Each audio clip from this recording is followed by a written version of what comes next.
earning over $20 billion in 2021 alone, an NFT scandal that could have destroyed the brand, and a game that has taken over the indie space in 2021. Poppy Playtime has skyrocketed to fame in the span of only a couple of years. With it recently being announced, the franchise will be getting a movie adaptation sometime in 2023. But what I want to discuss today is something I don't believe anyone else has. A new method of marketing indie games that has been adopted ever since FNAF blew up all those years ago. Let's call it YouTube hacking.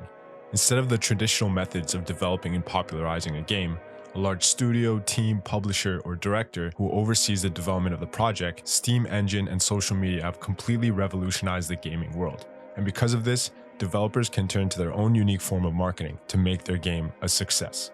In the last few years, we've seen countless indie game after indie game blow up and take the world by storm.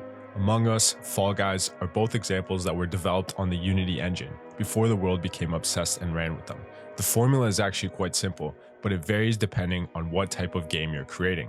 With gaming YouTubers becoming some of the most popular on the platform, indie game developers figured that if they were able to somehow get a video made about them by one of these big YouTubers, they would quickly gain initial traction. YouTubers like Matt Pat at Game Theory, Markiplier, and Jacksepticeye, who each have tens of millions of subscribers in their own right, could easily make a game an overnight sensation. If these YouTubers were to play these games and introduce the game to their audience in an entertaining way, no doubt at least a portion of the audience would want to try out the game as a result. And this is what we'll call YouTube hacking. But a question still remains. How do these developers make the game interesting enough that it would benefit the YouTuber to make a video about it? Make no mistake, this type of marketing strategy is risky.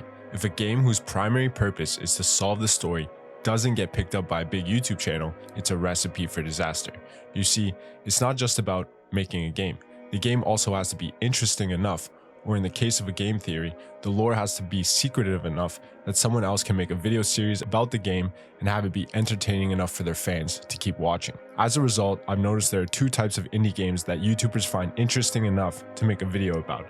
A spooky thriller type game where the lore is unsolved and someone needs to come solve it, or a fun multiplayer game, one that people can quickly access or play with their friends. Think FNAF vs Among Us. For a period of time, both games ruled the internet, being circulated everywhere and discussed everywhere. But today I want to take a look at Poppy Playtime specifically, because unlike other small games, it's been able to maintain its success for quite some time. Poppy Playtime, as I'm sure you all know, is a survival horror game developed and published by indie developer Mob Entertainment.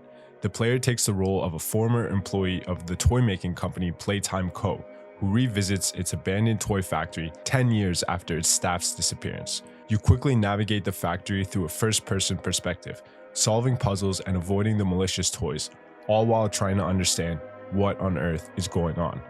Initially, a game like this seems very similar to FNAF, and it's not hard to figure out why. A convoluted story, malicious animatronics, or in this case toys, and a story that needs to be unraveled. FNAF became an absolute resounding success, backed by the immense traffic that it received off Matt Pat's Game Theory series. Hello Internet, welcome to Game Theory! It was the perfect blend of win-win. The FNAF videos are by far his most viewed, giving Game Theory a win, and this increase in traffic is an obvious win for FNAF, making more people buy it. Poppy followed this exact strategy, right down to the VHS tapes, with a story that needs to be discovered. But how did Poppy get on the radars of big YouTubers in the first place? Originally starting out as a Kickstarter campaign, Poppy Playtime is one of those rare indie games that have almost instantaneous success right after their release. But this was not by accident.